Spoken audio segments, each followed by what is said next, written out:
Hey there, everybody. It is me, Alex, your bro-in-law, and I have something to talk to you guys about. It is a game session recap. I figured since I had, there's some people who like this kind of stuff, and since we didn't record it, it'd be best to say it now, while all the, thoughts are, in my head at the time. So the players were Shawn, the gaming beast, and another one of his friends, and I would hope to say one of mine as well, in future time, who goes by the YouTube handle Shentai. And their characters were we were playing Swords and Wizardry, and Shentai's character was named Gotsu, uh, you know, meaning guts, brave, that kind of thing. And Shawn's character, the gaming beast, was Ahkor.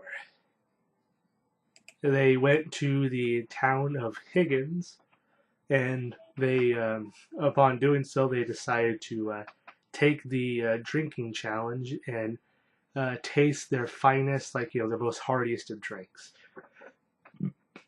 After both failed their constitution rolls to, handle the drink, the gaming beast threw up in a not a violent manner per se, but definitely very aggressively in terms of the reaction to it.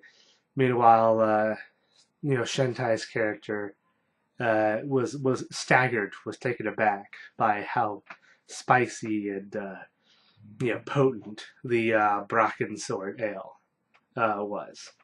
After tasting that, they went on over to the nearest table that had a whole bunch of people there. There were 12 people in this sort of pirate garb, swashbuckling type. They find out that the place is kind of a port town, that kind of thing. And the head honcho near the end of it was a dwarf who basically implied that because they're new here, they need to pay like a little like a fee just to enter the town under their good graces to highlight that there's a lot more bandits in this area because of financial issues or just it's a shady place. Uh, Shawn's character, Ahkor, he does not take kindly to that and rolls to attack and punch him. He succeeds and he does 8 damage, in terms of subdue damage, instantly knocking out the dwarf, which was pretty awesome. All the other bandits didn't even bother touching him, touching the two, and they just moved on their merry way.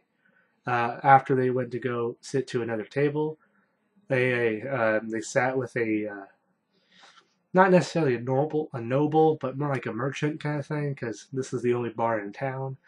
And they talked to him about how he was having financial issues due to the caravans stopping from going through the port. One of the other towns nearby is a mining town, and for some reason, like the last 2 or 3 months, nobody has was coming through to deliver ore and other precious minerals for them to sell at the port. So they sent a party before, an adventuring party to search out for it, and they never came back. So he offered them a tidy sum of money to see what's going on, and a really big bonus if they survived and eliminated the threat, if there was a threat. So they go on. They go down the road to meet the place. It was about like a 3-hour trek. We hand waved, moved on, and they passed the lookout post to greet people coming in and going out, and it was barren. There was nobody there. They head further into the actual town, and it was pretty much a ghost town. There was nobody in sight. They couldn't see or hear anything. in terms of life in the town. But what they did hear as they went around the place looking is they started to hear the faint sounds of machinery up in the mines, where the mines are located, because there's a building where all the work is done. So they go up there. There's no one in the building, but the machines are all running to I made it towards, it's a little bit of medieval fantasy, a little bit of, not steampunk, but there's machinery because and all that jazz. So some of it's going. It's all simple stuff. It's not like it's not like a diesel engine or anything like that. Not too absurd. But they go further into the mine to see what happens, and the character Gotsu sees that because he has dark vision, he's a dwarf. I should have mentioned that. He has dark vision. He sees down the light, and there's a figure still mining, with a pickaxe, digging a hole. And Shawn's character Ahkor goes in to investigate, and is immediately attacked once he gets within melee range of the person, and fails to dodge, and is attacked, gets wounded, and then the next round they actually initiate combat, kill it, and they discover that it is a zombie. So they're like, oh, foul demon magic, blah, blah, blah. We must, go further and try and kill them all, that kind of stuff. So they go down the mine shaft, down the floor, and as they start to go down it, they hear more rumblings of groans, and they, assume that they are zombies down there. So instead of, they used a pulley system to go down, that was, kind of counterweighted, so it required both people to do their job in terms of, pulling and lifting and all that kind of stuff. And Shawn's character, Ahkor, he decides to, gaming beast, Shawn's gaming beast, I'm sorry. I might make this confusing. But Ahkor takes out his bow, and he lights torches and attaches them to the arrows, and to the shaft of the arrows, so he could stick any of the zombies he can to light them on fire.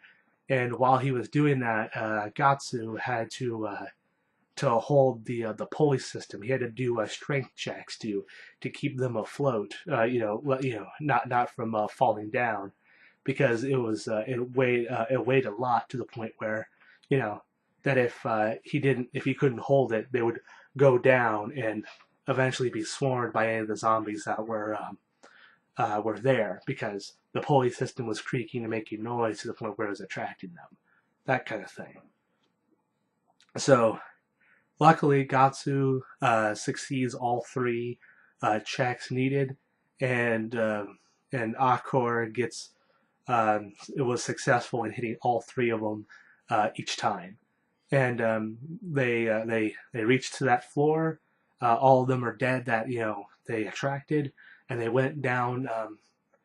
They opened a utility closet and picked and found some bandages to help mend his wound that Ahkor took in the beginning, and followed by some almost the equivalent of flares, but I said because it's dwarven equipment, Gotsu knew what it was, being from a mining clan.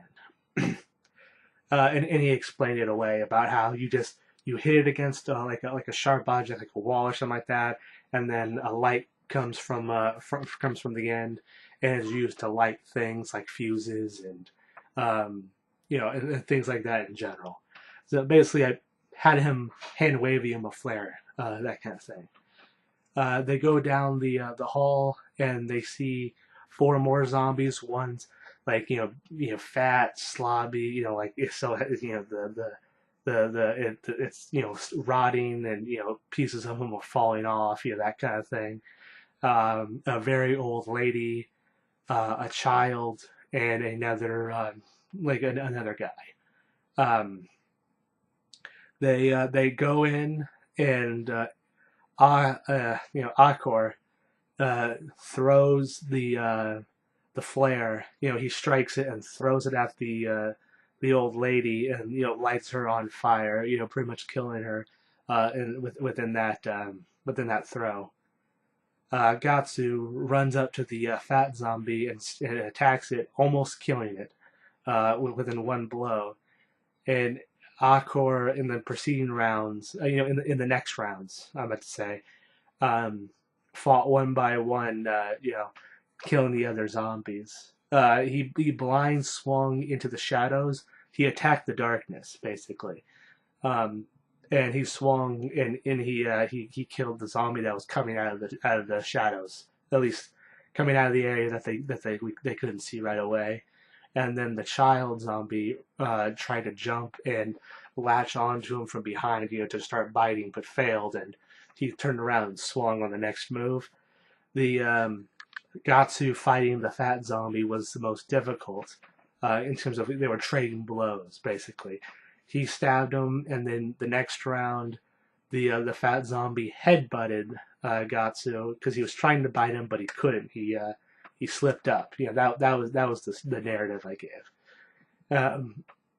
He then the zombie then runs into the wall, trying to ram Gotsu, and then afterwards, Gotsu swung for him. And barely, missed because the fat zombie fell down, and he would have cut his head off otherwise. Then the fat zombie, swings around and misses Gotsu, but he slides all of his zombie sludge fat all over his body during the final blows, and he finally kicks him off and then positions the zombie to do another hack and finish it off. So that's how that fight went down, and they were just about ready to, call it good in terms of this place is a bit dangerous. We might, we might want to push further, but we're not really sure. So what ends up happening next is a giant zombie monster. Basically was an abomination. It didn't have the stats of abomination, but it was pretty much like a level 2 level 2 monster. And I gave the description that it's basically like a tyrant from like Resident Evil, like Resident Evil like Nemesis, but without the tentacles and such, just like a big abomination kind of thing. And the first round of action, Shawn's character Ahkor runs up to it and misses big time, not a critical failure, but like pretty bad. And then on the zombies' turn, because he went first during the initiative, they had first attack. He hits and does max damage, killing Ahkor within one blow. So the description was that Ahkor ran up, tried to do the swing, and he swings too soon and passes by the zombie on his left, and then the zombie just raises his fist and then pounds him into the ground with like one mighty blow. And and the description was blood, gore, blah blah blah, stuff like that. And so Gotsu was determined. Shentai was like, yeah, I'm gonna avenge him. I'm gonna kill this sucker now. And they go to blows, and surprisingly, Shentai he survives quite a bit. In terms of the fight, it lasted like 9 rounds, where they went toe to toe. The monster showed how strong it was by, narratively, breaking his defenses and stuff like that as the struggle continued, and Gotsu chopped off the arm of the abomination, and then stabbed it really well again in the leg, and then at the final end, the monster critically succeeded and did max damage, did 8 to him, and killing him right then and there. He was wounded slightly too during the fight with the fat zombie, and he was hit once more during the scuffle before the final killing blow. And with the killing blow to him was that with his one good arm, he just grabs Gotsu and then throws him right against the wall as hard as he can, like breaking his back. And as the abomination, you know, shambled over to him, with Gotsu paralyzed basically to watch, but still, awake to see the whole thing. He, witnessed as he was being ripped, limb from limb, that kind of thing. Like basically, I wanted to make it as like nasty as possible, so I thought that would be cool. But the good news is it was no longer animated after a few rounds because it just lost like its capacity to like stay together, and it was pretty much dismembered because it was hurt in the leg and hurt in the arm, and so technically it died just at the same time. So it was a Pyrrhic victory, I think that's how you call it. Where you won, but everyone died. So altogether, it was a good time, and yeah, that's what it was, and it was his birthday game because it was Shawn's birthday. He turned 32 today, and we thought, yeah, you know what, for the funds, we'll play a game, and that's what happened. All in all, yeah, good time, and there you go.